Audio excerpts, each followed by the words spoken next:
फिर एक और प्रश्न आया है। आपने कहा है कि मेरा मन बहुत शीघ्र ही हर किसी के प्रति आदर भाव प्रकट कर देता है। इसका कई बार परिणाम ऐसा निकलता है जैसा कल्पनाओं में भी कभी नहीं सोचा। मतलब आप गलत ही बोलना चाह रहे हैं कि आप बहुत जल्दी सबका आदर कर देते हैं, सबके प्रति आपका सम्मान का भाव आता है और उसके बाद फिर कल्पनाओं में भी नहीं सोचा ऐसा कुछ घटना घटती है। व्यक्ति की परख कैसे करूं? अच्छा करने के बाद भी, अच्छा सोचने के बाद भी लोग गलत भाव रखते हैं। मैं फिर हरी इच्छा मानकर स्वीकार। आधा पन्ना पढ़ा है तो उसमें पद प्रशस्त करें। मतलब आपका भाव यही है कि आप सबके प्रति सम्मान का भाव रख लेते हैं, आदर का भाव रख लेते हैं, पर लोगों की विचारधारा विचित्र होती है। लोगों की परख कैसे हो? सबसे पहली बात, ये आपके ऊपर बहुत बड़ी कृपा है कि आपको सबके अंदर केवल गुण दिखते हैं। ये बहुत बड़ी कृपा है। ये मानव का स्वभाव नहीं है, ये दैव स्वभाव है कि आपको सबके अंदर गुण दिखता है। ठाकुर जी का ये स्वभाव है, गुरु का ये स्वभाव है, सब में गुण देखना। और राक्षसों का स्वभाव क्या? राम जी में भी अवगुण देखना। ये राक्षस का स्वभाव। जिन राम जी को देख करके पत्थर भी पिघल रहे थे, उन राम जी को देख करके रावण तब भी यही सोच रहा है, ये बनवासी राम मेरा क्या बिगाड़ेगा। उसको वहां पे भी दोष ही दिख रहा है। तो इसका मतलब क्या है? गुण दर्शन करना ये भगवत कृपा है। परंतु कई बार गुण देख करके आप उसका बहुत सम्मान कर देते हैं तो फिर उसका गलत भाव अपनाना आपके जीवन में आ जाता है। तो उसके लिए क्या करें? हमने अपना अनुभव किया है, वही बताएंगे। सत्संग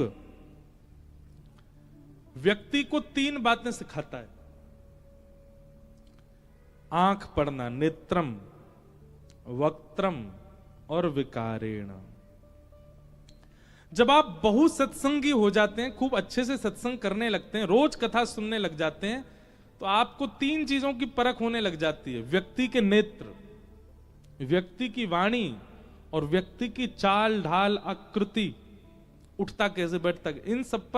इन सब से आपको पता चल जाएगा कि व्यक्ति संबंध बनाने योग्य है कि नहीं।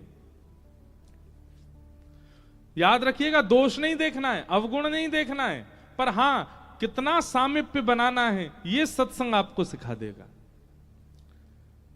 आप व्यक्ति के नेत्रों की मटकाने से ही पता कर लोगे कि ये स्थिर स्वभाव वाला है कि नहीं।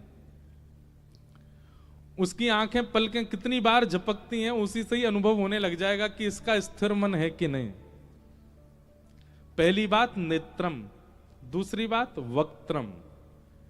बात करते समय किन शब्दों का प्रयोग करता है, उन शब्दों से पता चल जाएगा कि ये व्यक्ति उचित है कि नहीं, ये व्यक्ति संबंध बनाने योग्य है कि नहीं।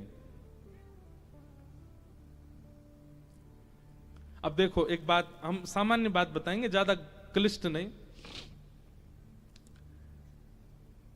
एक व्यक्ति बहुत अच्छी सेवा करते हैं अपने ठाकुर जी की, तो मुझे मिले, महाराज जी मेरे ठाकुर जी का दर्शन कर लीजिए। मैंने कहा भैया हम तो कथा में व्यस्त हैं, हम तो नहीं जा पाएंगे।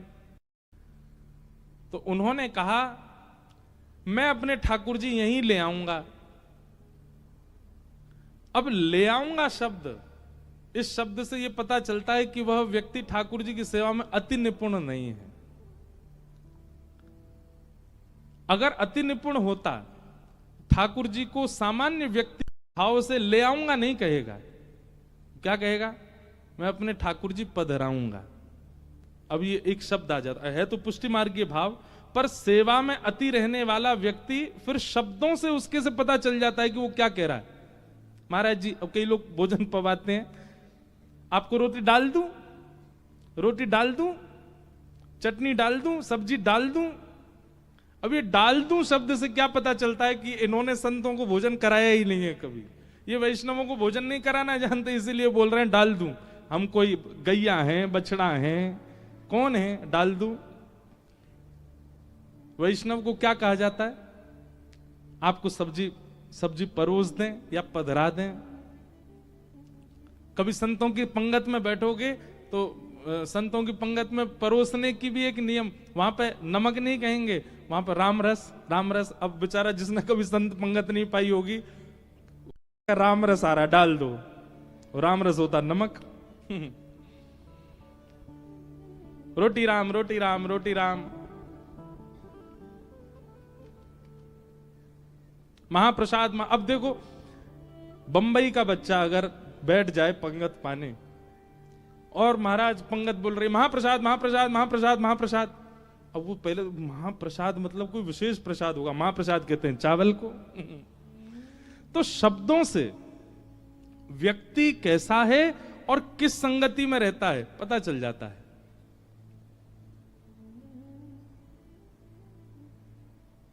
महाराज जी अपन लोगों को ना अपन शब्द आती पता चल जाती कहां बैठते हो। अपन लोगों, ऐसे कई लोगों के शब्दों से उसका वातावरण पता चल जाता, पर कब? जब आप सत्संगी होगे तब। वो कहां किस शब्द का प्रयोग करता है, किस शब्द को बोलता है। तो पहली बात व्यक्ति की परख होती है उसके नेत्रों से। स्थिर नहीं है, धीर नहीं है, गंभीर नहीं है, इसका मतलब है संबंधवर्ती व्यक्ति नहीं है।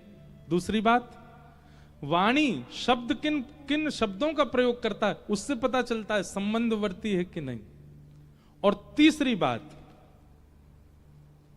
चलता कैसे है, उसकी चाल कैसी, बैठता कैसे। किसी स्थान पर सोफा पे कई लोग बैठते हैं, आके सीधे अपने हाथ टांगे, पांव यूं धरे, ऐसे पूरा करके बैठ जाते हैं, तो पता चल जाता है कि बहुत सत्संगी व्यक्ति नहीं है। अब आप लोग अपनी मुद्राएं मत बदलो, जैसे हो वैसे ही रहो। कई लोग बेचारे धीमे धीमे हाथ सीधा कर रहे हैं, पैर नीचे कर रहे हैं, ये सब मत करो। आप जैसे हो वैसे ही रहो। उसके कपड़े पहनने का ढंग, उससे पता चल जाता है कि वो कैसे वातावरण का है। तो नेत्रम, वक्त्रम, विकारेण, इन तीन चीजों से व्यक्ति की परख होनी शुरू हो जाती है। पर कब? जब आप सत्संगी होके तब। बिना सत्संग की अभी पता चली यहां से कथा उठते गए और महाराज एक दूसरे की आंख देखने लगे, चप्पल नेत्र हैं तुम्हारे, महाराज जी आज बता रहे थे बहुत मटकते हैं इधर उधर। देखो तुम कैसे शब्द का प्रयोग कर रहे हो, देखो तुम बिस्तर पे आके कैसे औंधे लेट को, महाराज जी बोल रहे थे विकार से पता चलता है व्यक्ति कैसा है। ये सब अभी परखने मत लग जाना। कम से कम अपने कानों को पहले बहु सत्संग प्रदान करो। जब अधिक मात्रा में आप सत्संग करने लग जाएंगे तो ये करना नहीं पड़ेगा आपको, आपको जबरदस्ती देखना नहीं। आपकी पहली झलक पड़ते ही व्यक्ति की आपको इतना पता चल जाएगा कि ये अति संबंध बनाने योग्य है कि नहीं। हां, आप देखोगे उसमें भी गुण अच्छा है, भले ही कुछ भी हो पर ये गुण इनमें है। पर हां, मुझे इनसे कितनी दूरी रखनी है ये आपको अनुभव हो जाएगा।